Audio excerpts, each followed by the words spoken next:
Oke, standby, kamera ready, sound ready, 3, 2, 1, action.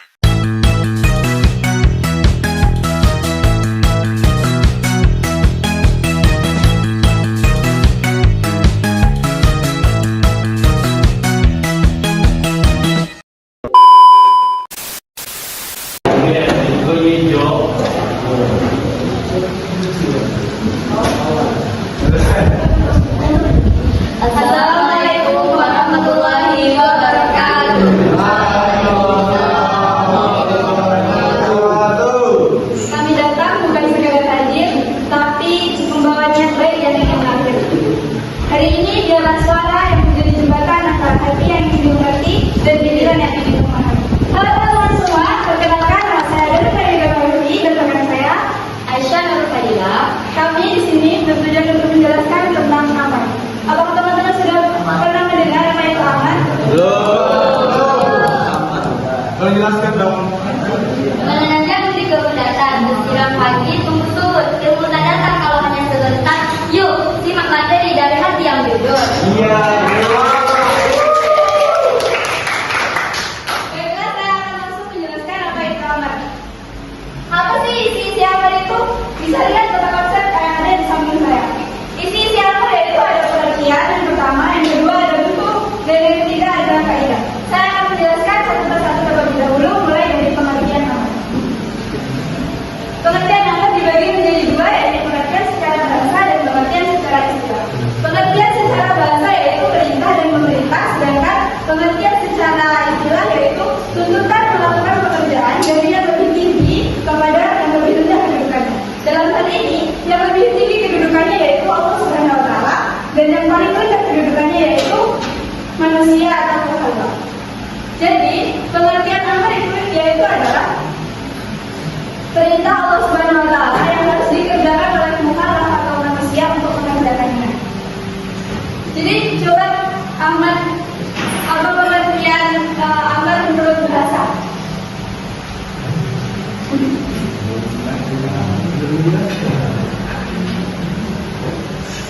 Sebenarnya aman disimak. Tahu nih Mas. Pengimannya kan? Jadi apa perlu saya ulang kembali? Ya, ulang lagi. Saya akan ulang kembali pengertian aman secara istilah dan secara bahasa. Pengertian aman secara bahasa yakni perintah dan memerintah. Perintah dan memerintah. Sedangkan menurut istilah yaitu aman adalah tuntutan melakukan pekerjaan dari tingkat yang lebih tinggi, dari tingkat tinggi kepada yang tingkat rendah kedudukannya. Tingkat tinggi kedudukannya tadi siapa teman-teman? Yang paling rendah kedudukannya. Oke. Jadi itulah tadi pengertian amar. Coba bisa menjelaskan lagi pengertian amar secara bisa. Amal kalau bahasa itu perintah atau memerintah. Kalau menurut istilah itu tuntutan bagi untuk melakukan pekerjaan dari kedudukan yang tinggi ke lebih rendah. Ya. Boleh tepuk tangan. Ternyata dari sini dari materi pengertian ini ada yang mau ditanyakan sama teman-teman? Nah. Oke. Sebelum melanjutkan materi selanjutnya, biar kelasnya tidak boring, kita sedikit terlebih dahulu. Boleh teman-teman berdiri terlebih dahulu. Ayo.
Dan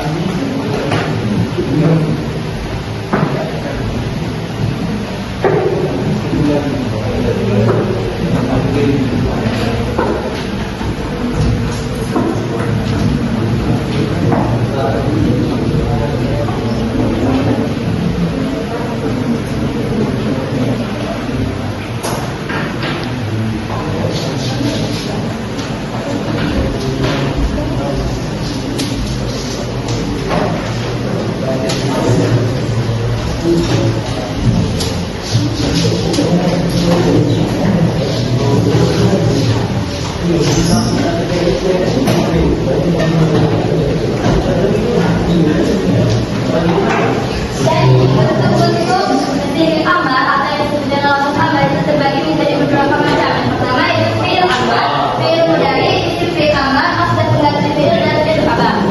Fi'il amar adalah berasal dari kata kerja perintah yang berasal dari kata bahasa Arab yang berarti perintah. Sedangkan menurut usul fikih fi'il amar adalah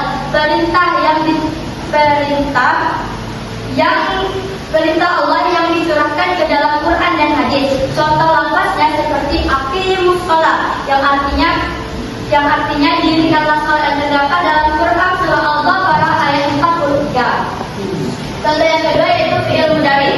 Fi'il mudhari adalah kata kerja yang sedang terjadi yang didahului oleh huruf lam ammar. Contoh lafaznya seperti waqtakun yang artinya hendaklah, yang berasal dari bahasa Arab yaitu kana yakunu, yang berasal dari fi'il mudhari kemudian ditambah lam ammar yang menjadi sukun sehingga berubah menjadi takana yang artinya kamu menjadi. Karena ditambah oleh lam ammar berubahlah artinya menjadi hendaklah. Contoh yang ketiga yaitu isim fi'il amar.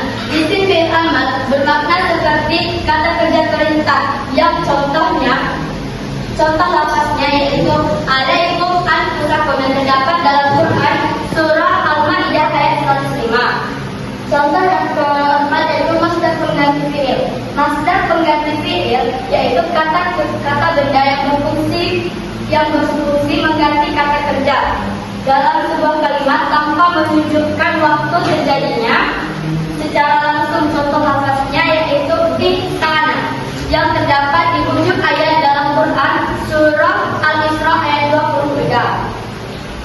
Yang kelima yaitu kolom kabar. Kolom kabar yaitu bermakna berita. Contohnya terdapat dalam firman Allah Quran surah Al-Baqarah yang artinya wanita-wanita yang hendaklah menahan diri atau menunggu 3 kali huruf. Huruf berarti masa idahnya wanita. Bagaimana teman-teman? Apakah ada yang ditanyakan tentang kaidah yang kedua ini? Apakah ada yang ditanyakan? Berarti perintah itu ada yang bisa perintah itu berupa berkali-kali untuk dengan sholat. Ada yang untuk 1 kali saja. Iya Bu. Jadi ini perintah yang hanya 1 kali saja. Ya, yang hanya dilakukan 1 kali saja tidak perlu dilakukan. Apakah masih ada yang mau ditanya lagi? Apakah karena saya terlalu cepat ngomong atau bagaimana? Apakah perlu diulang lagi? Oke. Materi kaidah selanjutnya akan dijelaskan oleh teman saya. Selanjutnya kaidah ketiga. Kaidah ketiga yaitu menjelaskan tentang perintah pada dasarnya tidak menunjukkan kepada kesegeraannya, namun berdasarkan pada kemampuan dan kesiapan untuk melakukannya. Maksudnya dari sini adalah perintah itu boleh dikerjakan sesuai dengan kemampuan dan kesiapan untuk melakukannya. Contohnya seperti ibadah haji. Hukum melaksanakan ibadah haji itu adalah wajib bagi yang mampu. Jadi untuk melaksanakan ibadah haji itu adalah orang yang mampu untuk melakukannya. Kaidah yang keempat yaitu menjelaskan tentang perintah terhadap suatu perbuatan dan juga menjelaskan suatu perintah terhadap perantaraannya atau yang disebut dengan wasilahnya. Contohnya, seperti ketika seseorang diperintahkan untuk melaksanakan sholat. Sebelum dia melaksanakan sholat, dia diperintahkan untuk mengambil wudhu. Wudhu di sini sebagai wasilahnya atau perantara untuk melaksanakan sholat. Contoh lainnya seperti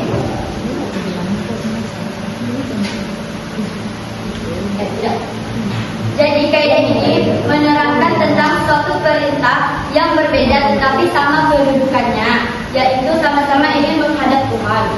Kaidah yang kelima yaitu menjelaskan tentang suatu perintah yang dilarang untuk mengerjakan kemudian diperbolehkan kembali untuk mengerjakannya. Contohnya seperti sabda Rasulullah SAW, dulu saya melarang kamu untuk ziarah kubur, maka sekarang ziarahlah. Contoh lainnya seperti memakan makanan yang diharamkan.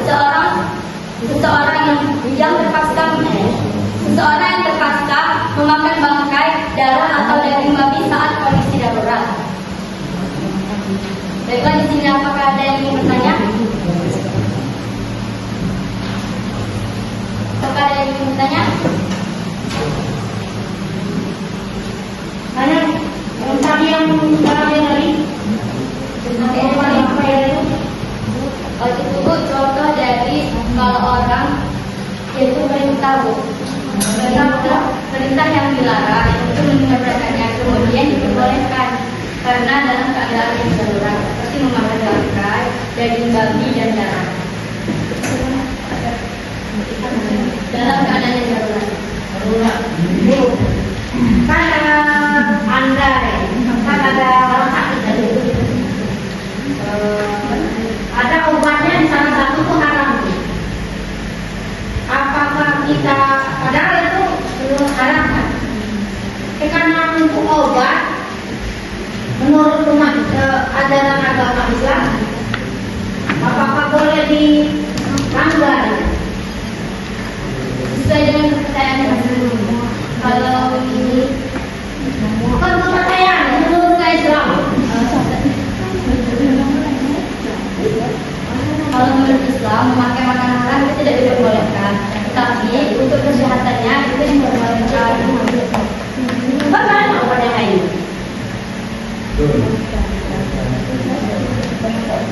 Kecuali yang ibu bilang tadi kalau kita bilang, bukan ini obat. Tahan apakah bisa kita pakai? Saya akan membentuk jawaban saya. Jika emang itu adalah salah satu obatnya tidak bisa digantikan dengan obat-obat yang lainnya, misal emang itu keputusan terakhir, emang cuma itu yang bisa nyembuhin penyakitnya, penyakitnya itu sudah parah sekali, dan itu kebetulan terakhir agar dia bisa sembuh, itu dibolehkan. Kalau kan di dunia ini diciptakan oleh Allah tentang obat, bukan kita umat Islam harus mengikuti perintah Allah. Kalau menurut saya itu ya cari alternatif lain, apa resikonya. Kecuali kalau memang soal makanan bisa, kalau soal obat itu banyak tuh maka harus melangkah. Contohnya saja tentang bir itu kan katanya untuk obat orang kuning asma. Padahal itu bir itu haram teman-teman. Kenapa kita harus mencari yang haram? Obat yang untuk kita banyak.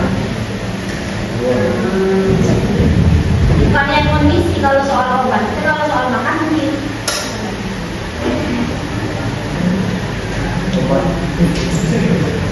Obat apa mungkin?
saya, bagaimana kalau ini menjadi PR untuk teman-teman sekalian untuk mencari tahu kenapa obat itu dilarang dimakan.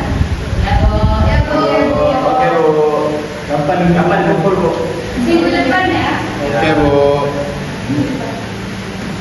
Apakah ada yang ingin menanya lagi? Jika tidak, apa boleh saya bertanya? Tanya. Ridho, coba kamu beri contoh tentang kaidah yang ketiga dalam kehidupan sehari-hari. Contohnya saja.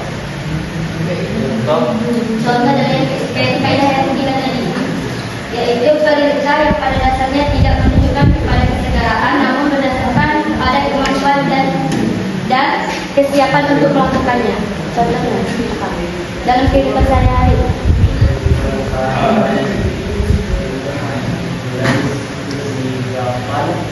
Dari kesiapan dan kemampuannya.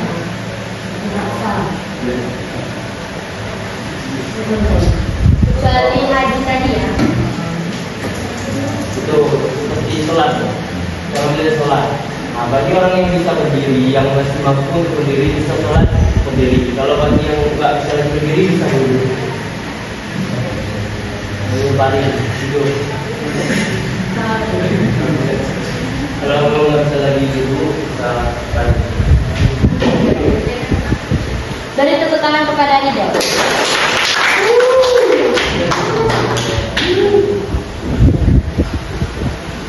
Jadi kesimpulan dari amar ini adalah perintah dari Allah Subhanahu Wa Taala yang harus dilakukan oleh mukallaf atau manusia. Terus ada bentuk-bentuk amar tadi ini tadi fiil amar, fiil mudhari, isim fiil amar, masdar pengganti fiil, kalam khobar dan kalam khobar. Selanjutnya yang kaidah tadi ada 5 kaidah tadi.